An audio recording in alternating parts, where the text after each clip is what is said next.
안녕하세요. 신쌤클래스의 신쌤입니다. 교육 총론을 읽다가 갑자기 교육과정에 따른 독서교육으로 영상 제목을 좀 바꿔야 되겠다라는 생각이 들어서 자료를 조금 살펴봤습니다. 저랑 같이 보시는 것이 좀 도움이 되지 않을까 하는 생각이 듭니다. 교육 총론 이러면 좀 재미가 없게 느껴질지 모르겠지만 저는 기초라고 생각을 해요. 우리가 교육을 하는 이유를 정확하게 알아야만 우리 아이들을 어떻게 교육시킬까? 어떤 교육을 하는 것이 좋을까에 대한 방법에 조금 더 잘 접근할 수 있지 않을까라는 생각이 들어서 이 방송을 준비하게 되었습니다. 되게 글씨가 되게 많은데요. 중요한 거는 인간다운 삶을 영위하는 것. 물론 이제 여기 나와 있는 민주국가의 발전과 인류 공영의 이상을 실현하는 데 이바지한다. 여기에 목적이 있다고 했지만 사실 우리가 인간다운 삶, 네, 인격이 도야된 삶, 이렇게 뭔가 성숙되어 가는 삶은요, 하지 말래도 인류 공영의 이상에 이바지하게 됩니다. 그죠? 가의 전인적 성장을 바탕으로 이랬단 말이에요. 전인적 성장이 뭘까요? 지정의를 고루 갖춘 사람을 우리가 전인적이다 이렇게 이야기를 하는데요. 지정의가 있는 사람은 당연히 자아 정체성이 확립이 되겠죠.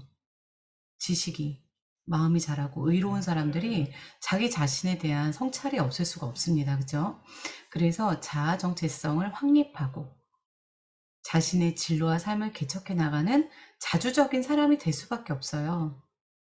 그리고 기초 능력의 바탕 위에 다양한 발상, 도전, 이게 뭐예요? 창의적인 사람이죠. 그리고 문화적 소양과 다원적 가치에 대한 이해를 바탕으로 한 인류 문화를 향유하고 발전시키는 교양이 있는 사람. 공동체 의식을 가진 세계 시민으로서 배려와 나눔을 실천하는 더불어 사는 그런 가치관을 가진 사람. 그죠? 이런 사람이 되게 하도록 우리는 교육을 시키는 거거든요. 다시 바꿔서 이야기하면요. 독서 교육을 하는 이유와 아주 일치돼요. 독서가 잘 되는 친구들은 문제 해결 능력이 굉장히 높아요. 왜냐하면 계속해서 주인공이 왜 이런 행동을 했고 왜 이런 말을 했는지 맥락을 찾아서 들어가다 보면 주제와 만나게 되거든요. 그러면 그 주인공의 행동에 따른 원인이 무엇이고 결과가 무엇이었는지, 나라면 어떻게 행동했을까에 대한 생각을 깊게 할 수밖에 없게 되어 있어요. 그래서 교육이 추구하는 인간상을 잘 따라 들어가다 보면 독서가 바탕이 된 아이들의 발전과 성숙이 보입니다. 그래서 저희 아이들이 가끔 이런 얘기들을 해요. 선생님, 저 수학 100점 맞았어요. 아니면 저 수학 요번에 상 받았어요. 이래요. 그래서 그래, 너무 축하한다. 어떻게 해서 이렇게 수학을 잘하게 된 거 같니? 그럼 아이들이 또 생각해요. 질문하면 생각하잖아요. 선생님, 독서의 영향인 것 같아요.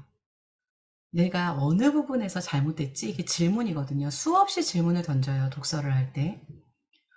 그래서 질문을 하다 보면 자기가 어느 부분에서 이해가 안 되는지가 나온대요. 독서와 수학은 굉장히 유관해요. 그래서 어떻게 보면 창의적인 사람이요. 생각을 많이 하고 이 문제를 어떻게 해결할까에 대해서 끊임없이 상상하다 보면 창의적인 사람이 되거든요. 물론 이제 문화적 소양이나 이런 것은 독서하고 조금 관련이 없다 이렇게 얘기하실 수도 있겠지만 초등학교 교육 과정이 굉장히 많은 부분이 창체가 들어가 있거든요. 그래서 아이들은 학교에서 사실 학교는 즐거운 곳이에요. 아이들에게 학교는. 우리 아이가 초등학교 생활이 굉장히 즐거운가 한번 들여다보셔야 돼요. 아이가 초등학교 생활을 즐겁게 하고 있다.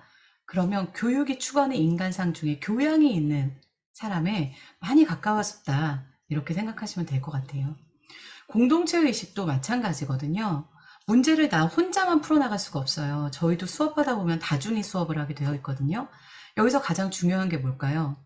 상대방의 이야기를 들어주는 거예요.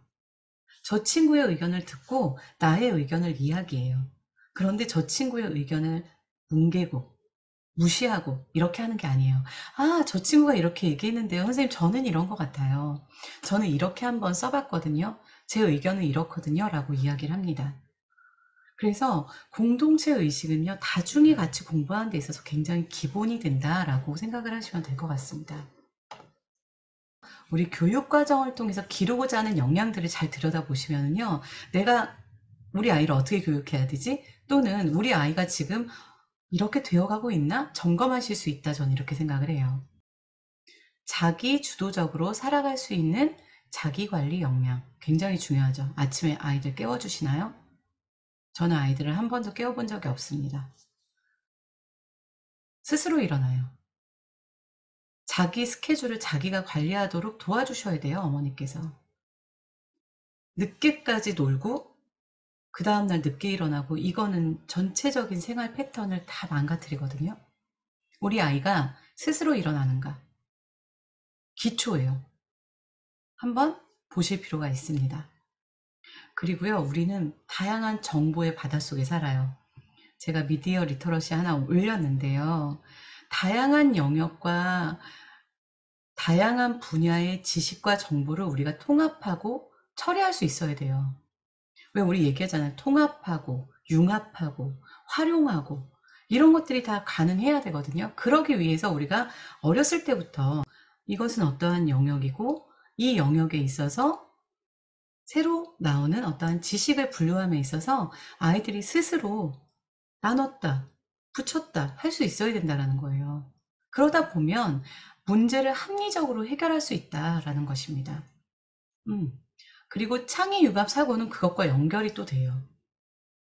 우리가 최종적으로 자기관리 역량, 지식, 정보 처리 역량, 창의 융합 사고 역량, 또 심리적인 감성 역량, 의사소통 역량, 공동체 의식, 이런 것들이 함양되게 하기 위해서 우리는 교육을 하는 것입니다.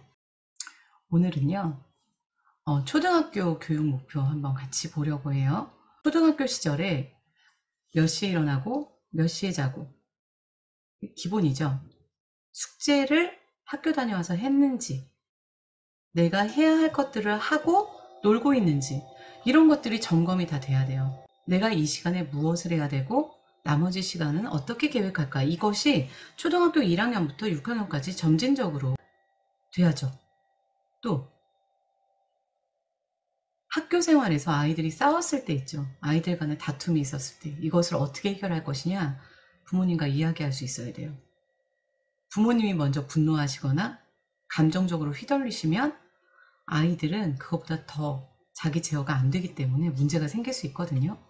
이런 어떤 학습과 생활상의 문제를 발견하고 그것을 어떻게 해결할 것인가에 점점 다가가는 것.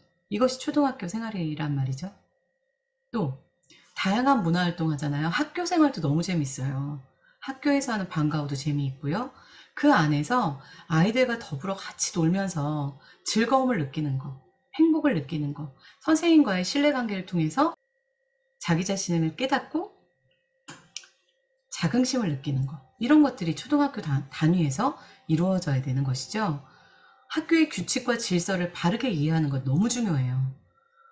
어머님들께서 가끔 이런 실수를 하세요. 학교의 규칙과 질서보다 내 아이가 더 중요하다고 생각하시면 그 아이는 학교 생활이 점점 어려워져요. 아이들 간에 양보하는 것도 가르쳐야 되고, 선생님을 존경할 수 있도록 도와주셔야 되고, 학교가 굉장히 재미있는 곳이라고 어머님들께서 아이들에게 이야기할 수 있어야 돼요. 너희 선생님 너무 좋은 분이셔. 너희 학교 참 좋은 곳이야. 학교 가면 너무 재밌지? 이런 긍정의 언어로 아이들을 촉진해 주셔야 되거든요. 그리고 친구들 간에 문제가 생겼을 때 내가 잠깐 양보하는 거. 서로 돕고 배려하는 생활을 통해서 학교 생활이 조금 더 나아질 수 있고 즐거워질 수 있기 때문에 친구들 간에 갈등이 생겼을 때 네가 한 발 양보하는 것도 한번 해봐 라고 이야기해 주시는 거. 어머님들끼리 모여서 학교 칭찬하는 거. 이런 거 해주셔야 되거든요. 그런데 어머님들 가끔 하는 오류들이 뭐가 있냐면 학교에 대한 안 좋은 점을 아이들 앞에서 이야기하시는 거예요. 아이들 학교 생활이 즐거울 수가 없고요. 선생님이 좋지 않아요. 그런데 아이들 학교 생활이 즐겁게 해주시려면 담임 선생님에 대한 칭찬, 학교 프로그램이 너무 좋다라고 이야기해 주셔야 되고, 학교 가면 너무 즐거운 일들이 많지? 이렇게 질문으로 촉진해 주셔야 되고, 학교 친구들과 좋은 교우 관계를 가질 수 있도록 도와주시는 것이 우리 어머님들께서 초등학교 기본생활에서 해 주셔야 되는 일이다. 당부를 드립니다. 독서 지도를 이야기하고 독서 교육을 이야기하는데 왜 초등학교 교육 목표를 이야기하고 교육 총론을 가지고 이야기하느냐 궁금하시는 분들이 계실 것 같아요. 우리가 전인적인 교육을 하는 기본적인 목표와 독서 지도를 하는 이유가 맞닿아 있어요. 저는 아이들에게 대학 논술을 위해서 공부해야 된다고 전혀 이야기하지 않습니다. 우리 독서를 통해서요, 충분히 생각해야 돼요. 상상 말고 논리적으로 사고할 수 있는 방법을 아이들과 같이 터득해야 돼요. 그렇게 터득하다 보면 문제 해결 능력은 자연스럽게 생기고요. 아이들의 뇌가 자라나면서 수용할 수 있는 사고의 범위가 굉장히 늘어나거든요. 초등학교 1학년 아이에게 논술을 가르치면 잘 되지 않죠. 초등학교 1학년 아이들에게는 창작 동화 이런 것들로 들어가죠. 그래서 기본적으로 어떤 캐릭터를 이해하고 캐릭터를 그려나가는 단계부터 시작을 해요. 초등학교 3학년 정도부터 마을, 사회, 공동체 조금씩 영역이 넓어지는 이유도 뇌 성장과 같이 가요. 그래서 시사적인 문제도 하나 둘씩 나오기 시작을 해요. 초등학교 4학년 단계부터 아주 얕은 단계의 토론을 시작을 해요.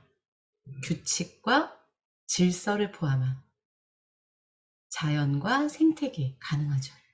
5, 6학년부터 조금 더 시사적인 내용으로 들어가요. 왜냐하면 이때부터 아이들의 뇌가 사고 과정을 정상적으로 진행할 수 있도록 성장이 되거든요. 그리고 중학교 1학년이 되면 문학과 시사를 왔다 갔다 해요. 이것이 우리 대한민국의 교육 개정 안에 들어있어요. 그래서 제가 오늘 교육 총론을 이야기 드린 거거든요. 초등학교 2, 3학년 묶어서 영상을 하나 만들어 보려고 하거든요. 그 시간에 다시 한번 이야기 드리겠습니다. 오늘도 감사합니다.